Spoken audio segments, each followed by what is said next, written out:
realitas objektif ini akhirnya menjadi salah satu cabang ilmu lah, bisa dibilang cabang ilmu yang kita belajar epistemologi lagi, filsafat lagi deh. Satu cabang ilmu itu ilmu sains empirik. Jadi sains nih ilmunya, makanya kita tahu satuannya senti. Itu diberlakukan semua orang di dunia paham konsepsi senti ini. Nah, realitas subjektif ini itu tidak bisa diukur. Nah, realitas subjektif ini yang bakal saya bahas di ilmu tasawuf gitu.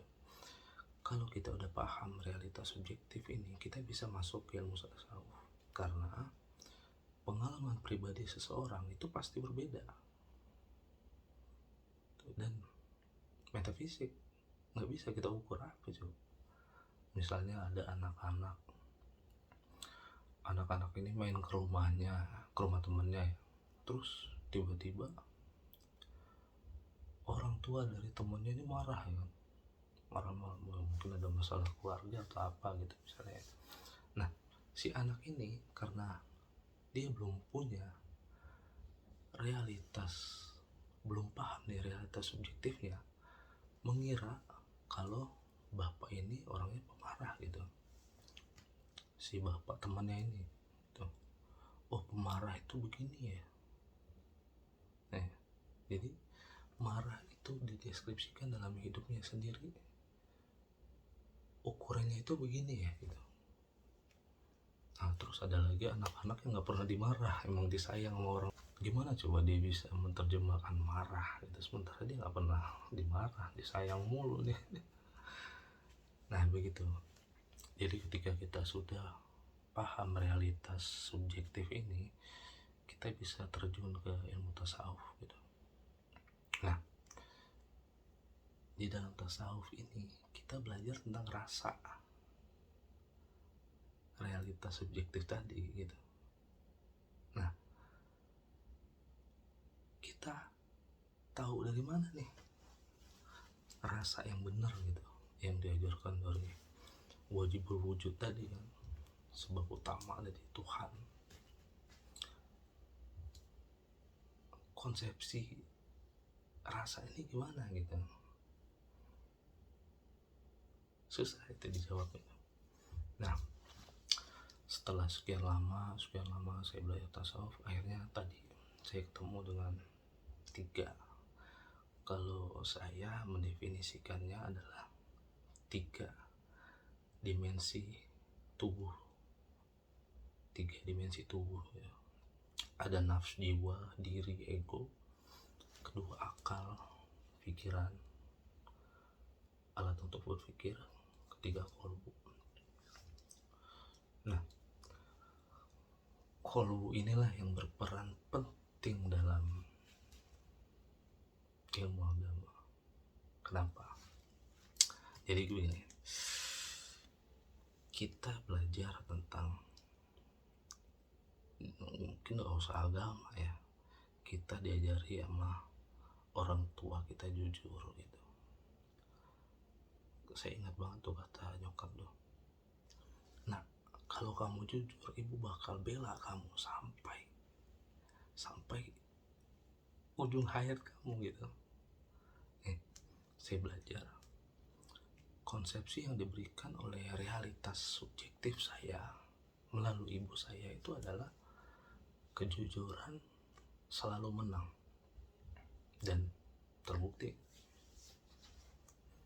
Siapa bilang kejujuran, siapa yang mau ngebantah kejujuran bisa salah? Cuma ukuran kejujuran tadi kan kita nggak bisa tuh, ya kan?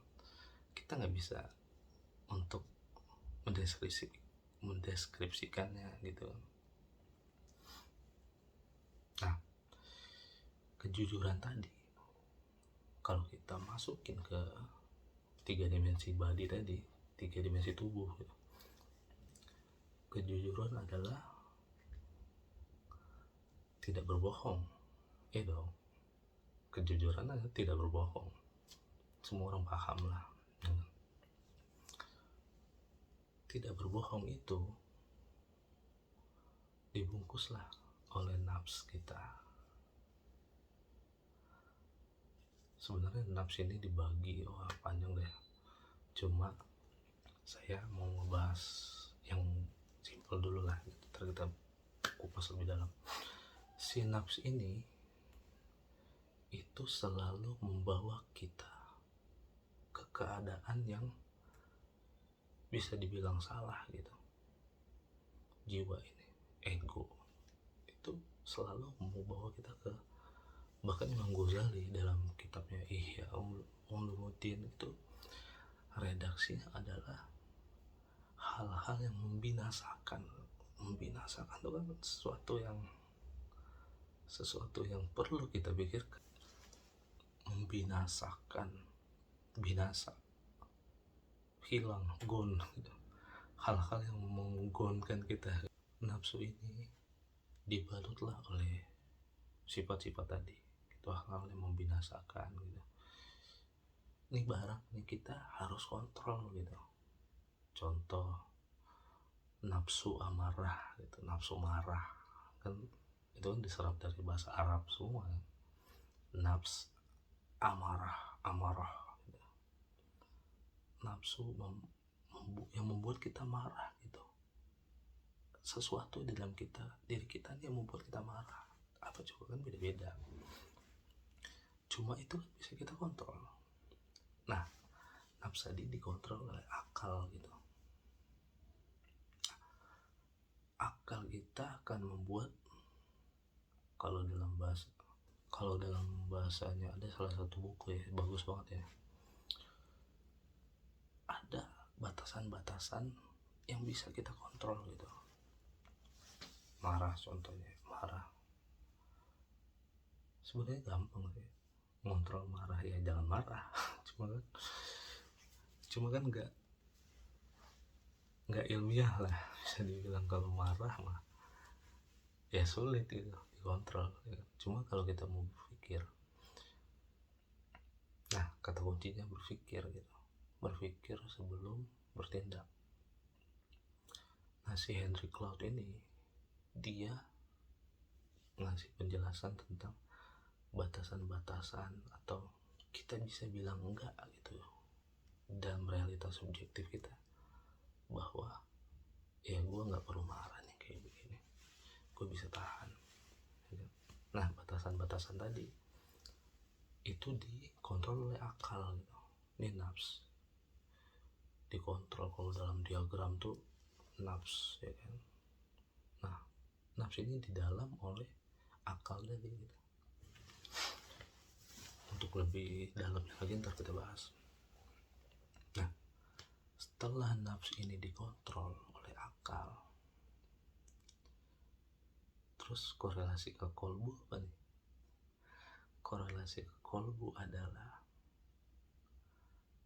hati kita menjadi tenang, hati kita maksudnya yang gak gelisah gitu ya, karena kita gak marah ya udah, hati kita senang atau bisa dibilang happy lah.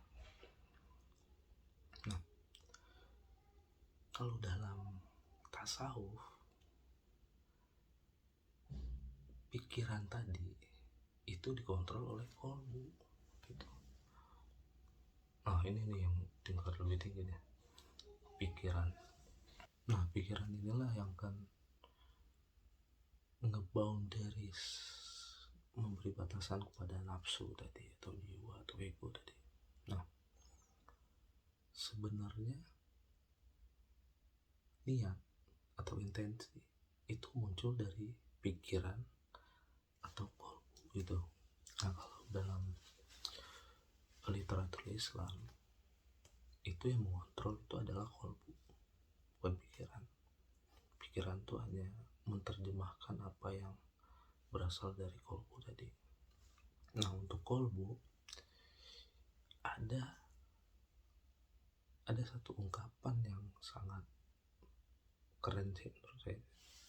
Ada yang namanya khatir. kalau dalam bahasa Indonesia jadi khawatir ya kan. Nah itu sebenarnya dari bahasa Arab masuk lagi kan. Jadi serapan bahasa Arab ini banyak nih dipakai di bahasa Indonesia.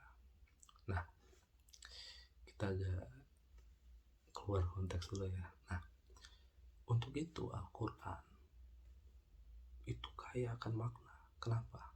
Karena bahasa Arab ini sangat kaya gitu. Kalau dalam penelitian atau dalam ahli bahasa lah, hermeneutics ya, filsafat lah ya kan, hermeneutics itu bahasa Arab itu bisa berjumlah 12,5 juta kosakata gitu. Jadi dari satu kata ada yang bisa dibentuk menjadi 50 kata gitu. Satu suku kata itu jadi 50 kata ada arti dan makna gitu. Makanya Al-Quran ini sangat kaya gitu. Dan gak sembarang orang bisa terjemahan Al-Quran gitu. Khusus ahli bahasa Arab, dan orang Arab sendiri belum tentu ahli bahasa Arab gitu. Itu bahkan ada, kalau dalam terminologi Islam itu ada namanya ajam.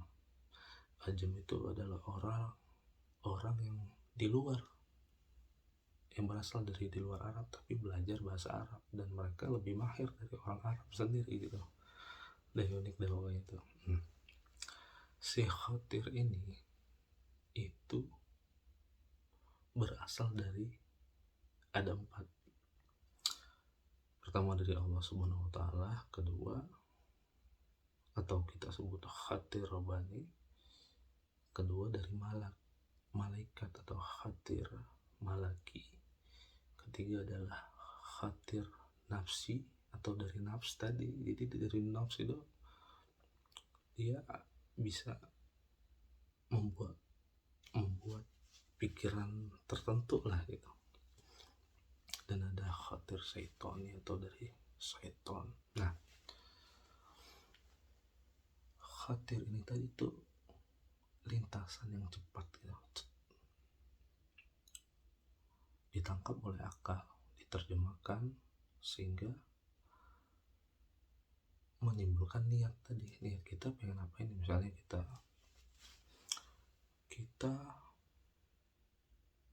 bersekolah nih, misalnya kita masuk sekolah, terus adalah temen yang ngajak ya kan, ayolah gak usah sekolah lah, ngapain sih, cabut gak jelas nih gitu misalnya. Nah kata-kata itu diterjemahkan lah ke dalam hati kita.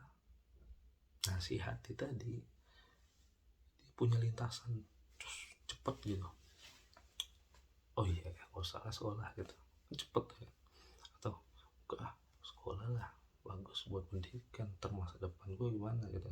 Banyak tuh ya. Nah kita bisa terjemahkan lah ya, kalau dari Allah dan malaikat tuh yang bagus ya kan, kalau yang nafs sama syaitonnya udah yang jelek dah. Nah untuk detailnya nanti kita bahas di video berikutnya. Nah si Khatir ini itulah yang membentuk niat seseorang gitu. Jadi dari kecil kita udah punya Khatir ini gitu. Nah permasalahannya adalah bagaimana daya tangkap akal kita untuk menerjemahkan ini gitu. Kita bisa, ini bagus apa jelek ya, nah ini subjektif lagi kan. Makanya yang subjektif kan imaterial atau metafisik, susah gitu, perlu belajar, perlu ngaji. Nah ketika daya tangkap seseorang atau akal ini sudah bagus gitu, sudah sesuai dengan apa yang ditentukan oleh wajibul wujud tadi, atau dari Tuhan tadi, dari Allah Ta'ala dalam Islam ya, bandaris tadi itu tercipta gitu. Jadi ada batasan nih, misalnya kita di jalan nih, ada orang nyalip, ego kita langsung naik tek kayak sialan banget nih nyalip gue nih, nggak tahu apa gitu kan, biasa ego lah, biasa nafsi ya gitu. Nah di dalam call gue tadi itu terbersit gitu, apa gue kejar apa ya, apa gue kejar ya, gue ajak berantem ya bagaimana ya. Nah itu khawatir tadi tuh, seperti itu khawatir.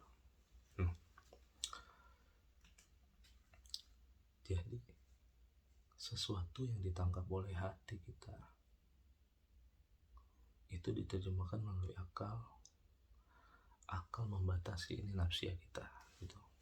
Nah ketika orang sudah paham semua ini gitu, maka hidupnya akan tenang udah, damai dah semuanya. Nah ketiga hal ini, tiga dimensi ini itu, ini kan subjektif ya kan, realitas subjektif. Nah ada realitas objektif nih, ini problem juga nih. Jadi subjektif belum kelar, ada objektif juga nih. Nah kalau dalam objektif itu segala sesuatu hal bisa diuji gitu, bisa ada ukurannya. Nah objektif ini dibentuklah dari filsafat tadi. Jadi filsafat itu, nah kita jadi bahas filsafat ya. Filsafat kan terdiri dari 4 grup besar lah. Nah realitas objektif itu dibentuk dari filsafat. Nah sekarang kita ngomong filsafat, cuma gak terlalu merinci yang panjang banget nih video ya. Nah filsafat itu terdiri dari 1, 2, 3, 4, 5, 6 lah kalau dalam Wikipedia ya. Cuma kalau dari literatur sih banyak sih pecahannya. Jadi ada filsafat epistemologi atau ilmu. Nah ilmu ini ngebentuk pengetahuan seseorang. Jadi seseorang ini bakal dapat pengetahuan dari realitas objektifnya dan realitas subjektifnya gitu. Itu ilmu tuh. Kemudian ada estetika nilai. Ya terpanjang dah, ntar kita bahas. Ada etika. Nah etika ini moral lah bisa dibilang. Oh estetika itu keindahan bukan nilai. Keindahan, etika dan moral. Terus estetika ini berkaitan dengan seni gitu-gitulah. Etika ini berkaitan dengan moral atau norma lah. Ada politik dan sosial, dan ada metafisik. Realitas objektif kita tadi dibentuk dari cabang-cabang filsafat ya. Kita juga harus paham ini. Kenapa kita harus paham? Nanti kita kalau subjektif doang gak pakai objektif, nanti kita gak bisa nih mengaplikasikan pengalaman kita dari objektivitas ilmu tadi gitu. Itu gak bisa, susah nanti kita terjemahkan ya. Itu kita harus pelajari semua lah. Nah realitas objektif ini harus kita pelajari. Itu moral dengan pengalaman pribadi kita ya. Apa itu moral? Moral adalah tek ya kan. Nah pengalaman pribadi, oh moral itu kalau dalam pengalaman gue ya ini gitu. Nah ada sanggahan tuh, enggak, menurut gue ini gitu. Menurut gue moral tuh begini, bukan kayak seperti filsuf ini. Nah untuk itu filsafat ini berkembang banyak filsuf, karena pemikirannya berbeda-beda ya kan. Padahal pribadi dan objektif tadi seharusnya ya nggak bisa diomong juga benar salah ya, cuma seharusnya ya ikutlah kebenaran yang hakiki gitu. Sebenarnya kalau para filsuf ini belajar agama sih beres nggak ada lagi ego atau apa, itu beres aja. Cuma ya kalau realitas dia sendiri gitu kan, filsuf kan punya subjektif juga gitu kan, ya dia menerjemahkan akhirnya jadi objektif ya kan? Nah, ketika objektivitas ini kita terjemahkan dengan subjektivitas kita, akhirnya kita bisa compare tuh, oh menurut ini begini ya, apa yang gue rasain begini gitu. Jadi kita bisa compare nih. Nah, ketika kita compare nih, kita bisa nemuin nih inti-inti dari ilmu-ilmu tadi, epistemologi tadi. Misalnya ilmu sosial gitu, gimana sih kita harus bersosial menurut para filsuf ya. Nah, satu lagi filsafat itu adalah cinta dan kebijaksanaan. Filosofi, cinta, sofi itu kebijaksanaan. Nah, cinta dan kebijaksanaan ini adalah sebenarnya bahasa agama ya. Bahasa agama cinta. Cuma mereka menerjemahkan cinta dan kebijaksanaan ini dengan bahasa mereka sendiri gitu. Nah, kalau ditarik ke agama tuh beres semua ketemu. Nah, balik lagi ke 3 tadi. Setelah saya pelajarin dan nggak tahu beresnya kapan, kayak nggak beres-beres sampai kiamat nih, itu sangat luas sekali subjektivitas ini. Nah, intinya ya 3 dimensi tadi. Ketika kita pelajari, kita terjemahkan secara objektif, oh menurut orang-orang begini, oke, kita tangkap. Kalau berdasarkan wajibul wujud ya dengan agama kan, agama tadi kita tangkap, oh begini kan.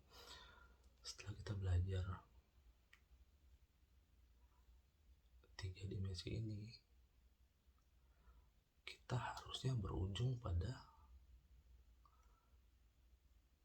satu kesimpulan yang bersifat diferensi. Makanya saya kalau dalam hemat saya itu kecerdasan diferensiasi gitu. Nah, setelah kita paham 3 dimensi, kita bahas yang kecerdasan diferensiasi. Kita masuk tahap kecerdasan diferensiasi, kita masuk lagi ke kebijaksanaan, masuk lagi ke cinta gitu. Kenapa cinta yang paling tinggi? Cinta itu bahasa universal, semua orang paham, cuma punya realitas subjektif sendiri-sendiri kan. Disinilah agama berperan dengan kekuatan wajibul wujud tadi gitu. Nah, untuk yang belum paham wajibul wujud, ntar kita bahas di video teologi ya. Cinta tuh bahasa universal gitu, bahasa yang semua orang paham, cuma terjemahannya subjektivitas ya kan. Makanya Jalaluddin Rumi itu menerjemahkan Semesta Masnawinya di kitabnya Semesta Masnawi itu, itu berapa lembar tuh, indah sekali tuh cinta. Ketika kita sudah sampai di tahap cinta, ya beres, apalagi masalahnya gitu, gak ada. Justru itu kalimat pertama dalam Al-Quran itu berbicara dengan cinta, yang biasa semua muslim pada paham. Bismillahirrahmanirrahim. Dengan nama Allah yang wajib wujud, yang maha pengasih dan maha penyayang. Maha pengasih untuk semua makhluk, maha penyayang untuk umat muslim. Nah, ini ntar kita bahas lagi nih. Kalau gue terjemahkan ini bisa dibilang sebenarnya teorema, gue bilang kasih judul yang bagus nih, teorema of love gitu.